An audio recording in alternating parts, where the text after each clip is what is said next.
ይሄ ሰውዬ ማለት ነው በቃ ኮሜዲ ነው የምላችሁና በእናታችሁ ስሙ። በጣም ነው የሚያስቀው። ብቻ እኔ በጣም ነው ያሳቀኝ። ዝም ብላችሁ አዳምጡት። ሃሌሉያ! ጌታ ባለም አዞራለሁ ብሎኛል። ሰይጣን ይዙር፣ አንተ ተረጋጋ። አንተ ኢዮብ ጋር ትዝ ይላችኋል። ሰይጣን ከየት መጣ ሲባል ምን አለ? ምድርን ሁሉ ዞርኳል። ይሄ ትዞራለህ የተባለ ሰው ከዛ ዟሪ ጋር መንገድ ላይ ሊገናኝ አይችልም። ጸጉር ቤት ገቡና እንዴት ለቅራስ የነብይ ቆርጥ ይባላል። ምንድነው ሲባል በቃ ፓፓያ ታረጋለህ፣ እዚህ ጋር ጸጉር ትከምራለህ፣ ጠበቅ ባቃ ልብስ ትለብሳለህ። ኢየሱስን የመሰለ ጌታ አግኝቶ የሱ አገልጋይ መሆን፣ የሱ አጋፋሪዎች፣ የሱ ሎላልት፣ የሱ ደጅ ከፋቾች፣ ዘጊዎች መሆን።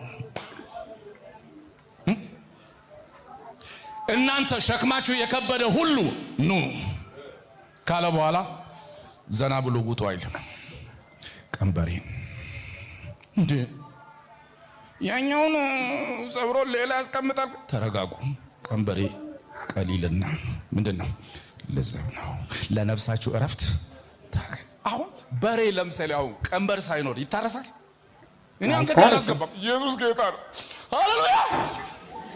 አንዳንድ ሰው ቀንበር ውስጥ አይገባም።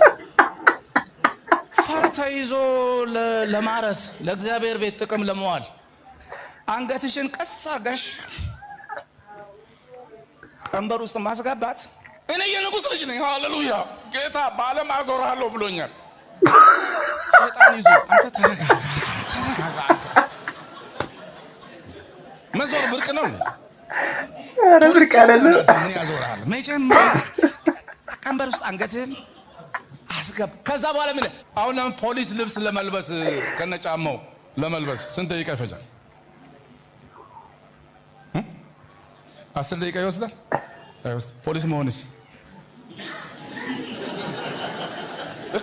አሁን ፖሊስ ልብስ ለብስ ይጀራ በቃ እንትን ጫማውን አድርገህ ሄይ ጋሻ እኔ አይደለሁም ይላል ሰው። ግን እኔ ፖሊስ ሆኛለሁ ወይ ነው? የፖሊስ ልብስ የለበሰ ሁሉ ፖሊስ አይደለም። የነብይ ቁርጥም ይባላል። ጸጉር ቤት ገቡና እንዴት ለቅራስ የነብይ ቁርጥ ይባላል። ምንድነው ሲባል በቃ ፓፓያ ታረጋለህ፣ እዚህ ጋር ጸጉር ትከምራለህ፣ ጠበቅ ባቃ ልብስ ትለብሳለህ። የፖሊስ ልብስ መልበስ ምን አለ? 10 ደቂቃ አትፈጅም እኮ።